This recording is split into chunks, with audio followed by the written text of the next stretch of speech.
Hi, my name is Wayne Curry, and to my right is Andrew Markham, former Marine K9 handler. Further to my right is Anthony Akers. He's a former Marine K9 handler himself. Today we're going to introduce the original Helfer. The word Helfer actually is the German translation for helper. Specifically, in protection, you need a helper. That's the guy that is in the hiding place. The dog finds him and then does what he has to do when he gets there. But you've got searching behavior that needs to take place prior to the dog finding the helper. So it's difficult to always find somebody when you need them. So I use this original Helfer as my helper. So what I'll do is I'll just turn it on, and as you can see, there's balls are in here. There's 3 of them, and then I'll hang it in the blind where the bad guy is supposed to be. So everybody knows that dogs do things in sets of 3, so there's 3 balls in here. You can confirm a behavior if the dog has done it 3 times in a row successfully.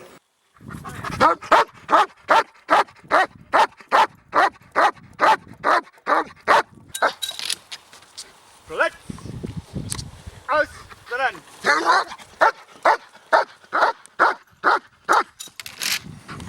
Here. Let's. I originally began the patent process 6 months after 9/11 because of what had happened. The bomb threats went through the roof, and all dogs, at least up to that point and mostly today, are trained with a handler within a leash length away. This machine was developed so that you would actually be able to satisfy the dog from over 100 feet away. So if the dog did find a bomb and indicated it, it would be rewarded at the source. First, this machine was very interesting to me right off the bat because it took us away from the explosive. I personally, I've gone overseas. I know Andrew here has gone overseas, and standing on top of an explosive, IED, anything of that nature, it's not a fun experience, and being able to be away from it and keep myself safe is a very, very big benefit for me. You were working with the dog yourself. I was in Afghanistan just this last year.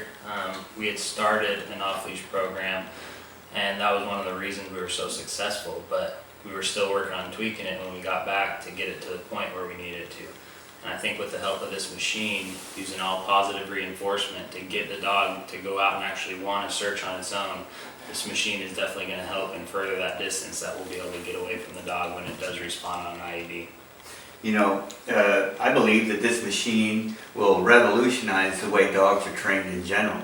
Because if you guys can remember, most people don't remember, when electric collar first was introduced, it was actually quite controversial at that time because it does influence the dog. It does increase the handler's influence to whatever degree the electric collar has a signal. But I mean, you have to be careful with it, and it's not designed to, satisfy the dog's drive quality. Very difficult to misuse a positive reinforcement system. It's much easier to misuse an electric collar. So with this machine, you can hardly go wrong. It's only a positive reinforcement system that gets the dog activated. Now, you're not ever going to hurt the dog by giving the dog the ball too soon. All right, to start off a new detection dog, what we did was odor imprintation. By that, I mean we associated the machine with the odor that we wanted the dog to find. To do that, we placed the odor directly under the machine. And so the dog would then be rewarded right at source. So in the military, we had to use our hand to create a search pattern. The dog's nose would then follow our hand up and down. What we did is we took one machine and we placed it high, and one machine and we placed it low. This created a search pattern for us to keep us still away from the dog. And it kept the dog's nose still on source and created a nice tight search pattern. The one obstacle that we had was completely divorcing the scent of the ball from the scent of the weapon. We did that by adding extenders to the machine. So the ball would be about 6 feet away from the weapon. Only the scent of the weapon would make the ball come out. The byproduct of creating an attraction to the odor is naturally detection. Once the attraction is hidden in a container, the dog would then start to use the only senses that it can. If you eliminate the visual stimulation, then the dog naturally would start to use its nose. The nose is used constantly by a dog, so it's easy for a dog to begin to use its nose when it desires to find something. So attraction just naturally creates detection drive.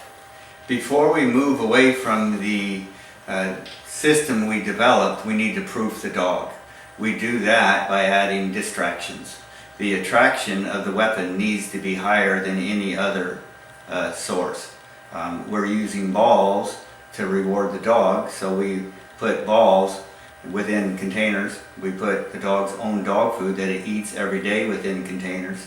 Other things that are of high interest to the dog are hidden in the other containers. The final stage is to introduce 9 distractions in the 9 other boxes and the source odor in 1. Therefore, we can move on once the dog has convinced us that it does not need the machines or anything else. Its only desire is to find the weapon. Okay, here it's important that we get the proper build-up, the basic position, so the dog understands what's coming next. Dog should anticipate that it's going to be going on a search. Dog waits, the leash is taken off, command given.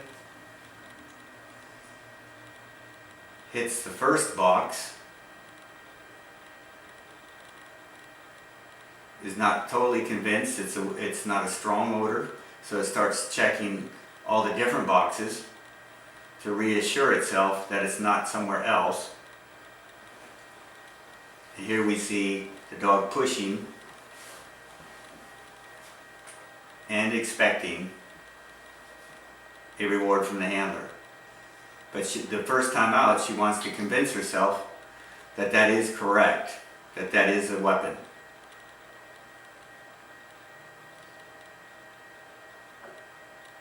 Now the box that has the weapon is going to be changed, put in another location.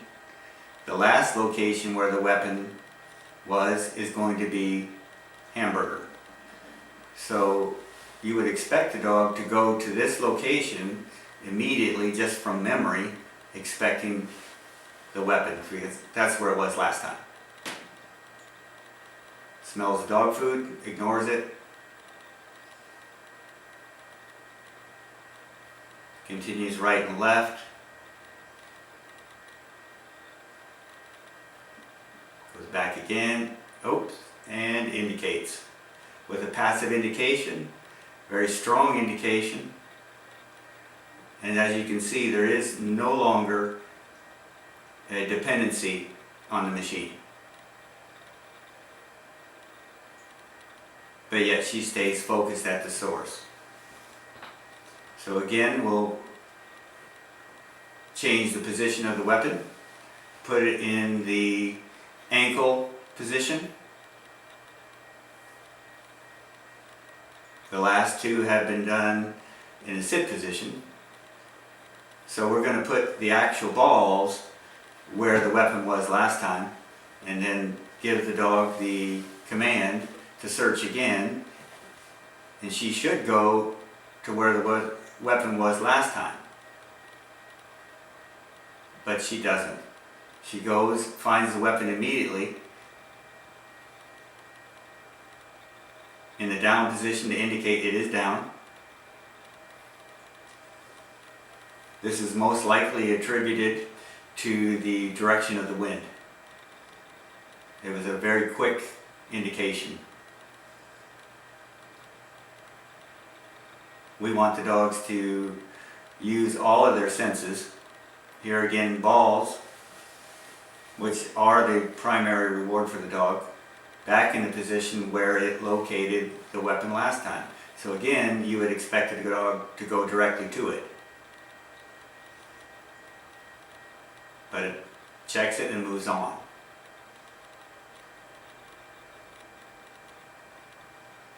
And indicates. Now in a sit position, by pushing forward.